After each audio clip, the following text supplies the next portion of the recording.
Today is the 20th Sunday of the year. It is also the 15th of August, the Feast of the Assumption. Our Gospel text is taken from Luke, chapter 1, verses 39 through 56. It is the account of Mary visiting her cousin Elizabeth. She proclaims the Magnificat. Before we have a look at that text and reflect on it, let's reflect on a simple, everyday experience. The experience of surprise.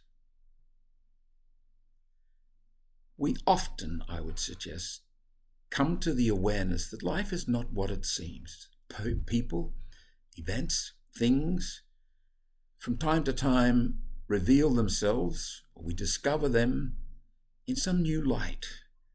It's a breakthrough moment. Now, it may be a delightful one, a pleasant one, a benign one, an ordinary one. It may also be a very painful experience when the veil is lifted and we see the truth. I would suggest all of this points to a fact that sociologists are fond of reminding us of, that the world, the social world, the cultural world, the political world, yes, even the structure of the religious world in which we find ourselves is constructed. It's invented. It's a necessary fiction. Does that mean it doesn't matter or we can do without it?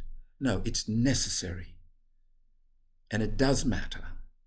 It matters a whole lot. Imagine, if you will, a world in which the social customs, the protocols, the rules, the regulations, the values, the meanings, the institutions that we've constructed break down. We're having a little taste of it, I suspect, at this point in history. But where they break down completely, you've got the stuff of nightmares. The number of dystopian movies that are with us these days, I believe, has increased on what used to be. And maybe an example of them is the Mad Max series. But they're all built on this nightmare in which the constructed world is destroyed. The Spanish philosopher, earlier 20th century, Ortega, describes this very succinctly and very well. Now, if you've not heard this kind of thinking before, you might find it a bit strange. You might even think it's ridiculous. Pause. Give it some thought. What Ortega is saying is, I suggest, assumed one way or another by all the great religious traditions. Listen to the philosopher. Life is at the start a chaos in which one is lost. The individual suspects this, but he is frightened at finding himself face to face with this terrible reality and tries to cover it up with a curtain of fantasy where everything is clear. It does not worry him that his ideas are not true. He uses them as trenches for the defense of his existence, as scarecrows to frighten away reality. The man with the clear head is the man who frees himself from these fantastic ideas and looks life in the face, realizes that everything in it is problematic, and feels himself lost. As this is the simple truth, that to live is to feel oneself lost, he who accepts it has already begun to find himself to be on firm ground. So are we left with two very ugly choices? One is the fiction of our constructed worlds. The other is the madness of a world in chaos. Today's text, Luke chapter 1, verses 39 through 56, offers a powerful rebuttal of that choice, or that reduction to those two choices. Luke's gospel reminds us that there is a third possibility, a wonderful life-giving possibility. First of all, Luke reminds us that this constructed world is in fact a place where God dwells. Yes, it is constructed, and God says, I am with you in that. It is not to be dismissed. It is not to be regarded as silly or dispensable. It is in fact sacramental. It is the doorway to the sacred, to the infinite. There is no other doorway. We are condemned to be part of, if you like, a constructed world. It's embarrassing. It's dangerous. It is, in a sense, terribly humiliating, but it's where we are, part of the human reality. The constructed world, pathetic as it may be, or grand as it may seem, ultimately has value because it is the place where God dwells. It doesn't have an ultimate value in itself.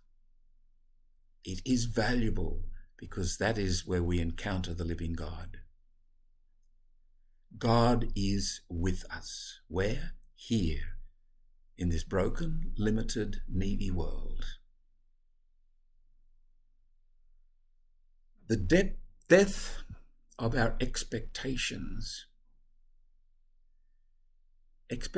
unconsciously constructed in tune with the constructed world, can be a breakthrough moment, a surprise moment, a time in which the veil is lifted. How do we handle the death of expectations is a crucial life situation. The very fragility of the real world and its sheer inability to give us what we really want is in fact full of grace. Let me say that again. The very fragility of the constructed world, what we call the real world, and its sheer inability to give us what we really want, is in fact full of grace, because it is the place of encounter, the only place in which we can encounter the living God. So that's the first revelation in Luke's gospel text today, that it's within a culture, it's within a society, it's within a historical moment. It's sacramental, this constructed world. The second revelation of Luke is the power of reversal, somewhat akin to surprise. Throughout the Gospels, but particularly in today's text, it is the high and mighty who are brought low. It is the lowly who are raised up. It is the poor who are made rich.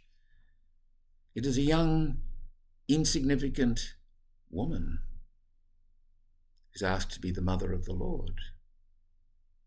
Throughout the Gospels, coming to terms, handling this reversal, this death of expectations, is not only a challenging issue for the disciples, it is a liberating one. Eventually it is a moment of grace when they realize that the constructed Messiah that they cherished was unreal. Mary, in her very being, is a reversal of what we would expect. In our constructed world, this one would be a person with contacts, political power, money, perhaps social standing, status, intelligence, education, somebody who was a bit better than just a little girl from a village in Palestine. Recall in the earlier part of chapter 1, where Mary says to the angel, "How can this be?" And the angel says, "Nothing is impossible with God." Her response is exemplary. "You see before you the Lord's servant, let it happen. Let it happen according to your word." And then we have the first word of today's gospel. Mary set out.